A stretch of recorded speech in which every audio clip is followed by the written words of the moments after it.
लेकिन हिंदू देवी देवताओं को लगातार गालियां देना, अपमानित करना, यह घोर पाप है, महापाप है। चुनाव में वोट प्राप्त करने के लिए, किसी एक वर्ग का वोट प्राप्त करने के लिए, यह तुष्टीकरण की नीति के तहत राम हो, कृष्ण हो, रामायण हो, गीता हो, दुर्गा हो, सरस्वती हो, लक्ष्मी हो, जो भी हो, सबको गालियां देकर यह वोट इकट्ठा करना चाहते हैं।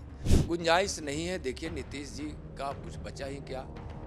नीतीश जी के पास न कोई जनाधार है, न अब राजनीति में उनका कोई मतलब रह गया है। इसलिए भारतीय जनता पार्टी में उनकी आने की कोई अब गुंजाइश नहीं। और जो यह महापाप हिंदू देवी देवताओं को गाली देकर अर्जित किए हैं, हम तो आरजेडी से लेकर जदयू, कम्युनिस्ट, कांग्रेस और तृणमूल हो या सपा हो, कोई भी हो, जाए भगवान श्री राम हमारे मर्यादा पुरुषोत्तम राम है, और जाए अपने पाप को दूर करना है तो रामलला का दर्शन करें।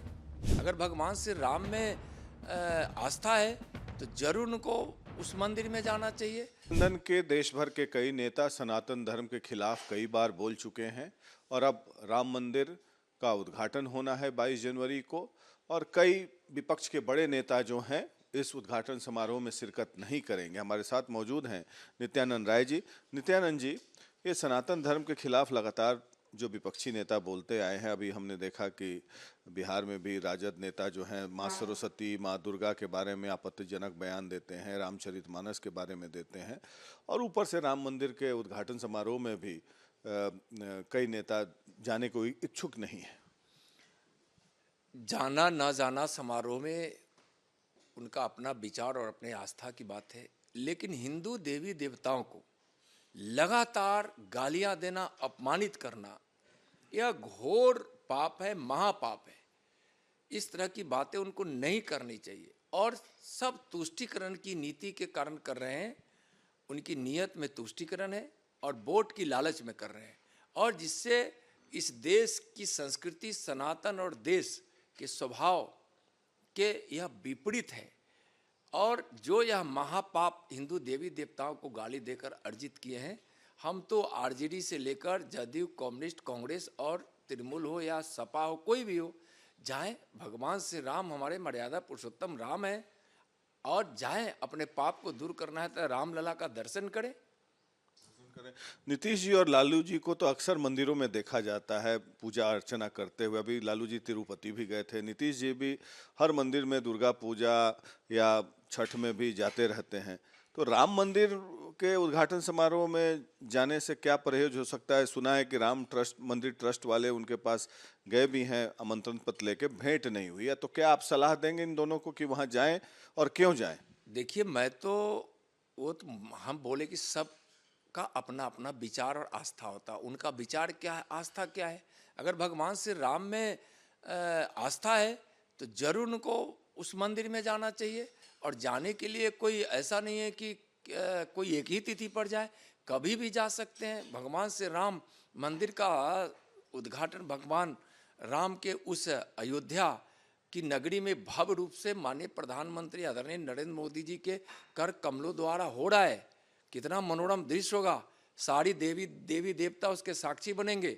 500 वर्षों तक वहाँ भगवान राम का मंदिर बने, इसके लिए लाखों लोगों ने बलिदान दिया है। सारी की सारी आत्माओं दिन अयोध्या में रहकर उस मनोरम दृश्य का आनंद लेंगे, और भगवान श्री राम के भव्य मंदिर का उद्घाटन जब माननीय प्रधानमंत्री जी के द्वारा कर कमलों द्वारा जब होगा, तो राम भक्तों कि वर्षों वर्षों सदियों से जो उनका विश्वास था और जो उनकी मनोकामना थी वह पूरा होगा। तो क्या आपको लगता है कि सनातन धर्म का अपमान एक चुनावी मुद्दा भी होगा, लगातार जो विपक्षी पार्टियां करती रहती हैं? बिल्कुल बिल्कुल। चुनाव में वोट प्राप्त करने के लिए, किसी एक वर्ग का वोट प्राप्त करने के लिए, यह तुष्टीकरण की नीति के तहत राम हो, कृष्ण हो, रामायण हो, गीता हो, दुर्गा हो, सरस्वती हो, लक्ष्मी हो, जो भी हो, सबको गालियां देकर यह वोट इकट्ठा करना चाहते हैं।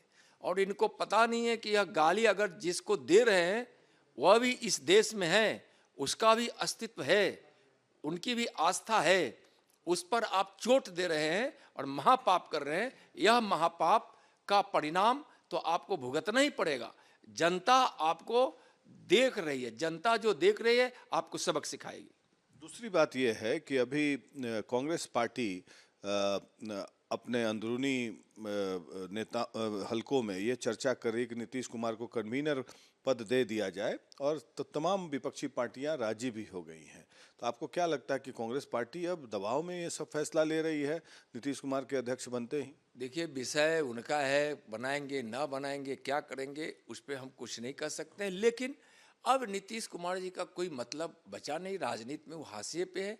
बिहार में भी लालू जी का जनाधार काफ़ी कमा है और पूरे देश से कांग्रेस समाप्त हो चुकी है।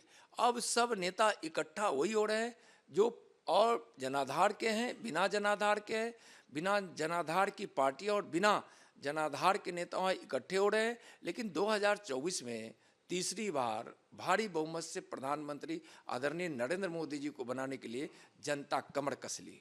ऐसी भी चर्चा चल रही है कि नीतीश कुमार फिर से एनडीए में आ सकते हैं। क्या पॉलिटिकल रीअलाइनमेंट की गुंजाइश है? गुंजाइश नहीं है। देखिए, नीतीश जी का कुछ बचा ही क्या। नीतीश जी के पास न कोई जनाधार है, न अब राजनीति में उनका कोई मतलब रह गया है। इसलिए भारतीय जनता पार्टी में उनकी आने की कोई अब गुंजाइश नहीं। पिछले बार तो अध्यक्ष आप ही थे और उसी समय आए थे नीतीश जी 2017 में। जी जी, वो आए थे उस समय। तो उस समय की राजनीति में नीतीश जी का जरूर निश्चित रूप से एक प्रभाव था और सबके प्रभाव में एक प्रभाव, उस समय भी भारतीय जनता पार्टी उनसे मजबूत थी। लेकिन बिहार के राजनीतिक परिदृश्य में उनको मुख्यमंत्री बनाना भारतीय जनता पार्टी स्वीकार की। अब क्यों नहीं? अब क्या दिक्कत? अब क्या है कि बार बार उलट पुलट कर बिहार के विकास को, बिहार की जनता को धोखा देना उनकी नीति बन गई है, नियत हो गई है। और राजनीति में मतलब उसका होता है जिस पार्टी का जनाधार हो, जो जनता जिसको चाहे। लेकिन अब जनता को विकास चाहिए, जनता को न्याय और सम्मान चाहिए, जो माननीय प्रधानमंत्री नरेंद्र मोदी जी की सरकार और उनके द्वारा जनता को विकास, न्याय और सम्मान भी मिलेगी। सरजीवन कुमार के साथ Gursimran Singh, Republic media network.